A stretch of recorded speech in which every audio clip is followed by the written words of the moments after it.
এই নে তোদের খাবার চলে আসছে। এটা মুটকা নে আর এটা মুটকা নে। শালার মুটকার বাচ্চা, তুই প্রতিদিন আগে খাবার নিস, আজকে যদি নিস তাহলে তোর হাত কেটে ফেলবো আমি। আচ্ছা ঠিক আছে, যা আজকে তুই আগে খাবার নে। তো আমার মুটকা বন্ধুটা কথা শুনেছে মনে হচ্ছে। ঠিক আছে, আমি তাহলে তোর ওই বাটিটা নিবো। যা নিছিস বেশ ভালো কথা। দেখি আজকে আমার বাটিতে কি পড়েছে। আরে ওয়াও, এটা কি? এটা তো ডিম ভাজা ভুনা। ডিম ভাজা ভুনা তো আমার অনেক পছন্দ। এটা আমি এখন অনেক মজা করে খাবো।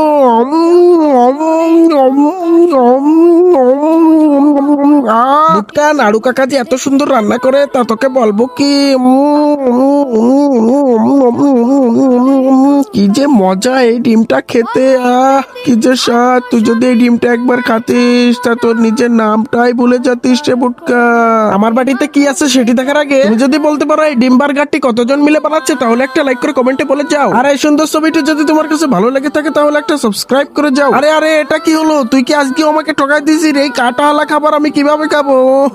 এই কাঁটাওয়ালা খাবার আমাকে দিয়ে দিস রে। আমার কি দোষ আছে? তুই তো আগে আগে বাটিটা বেছে নিছিস। দেখ এবার কেমন লাগে। ধুর শালা মুটকা বাচ্চা, আমি খাবোই না। যা এখান থেকে যা, আমি খাবোই না।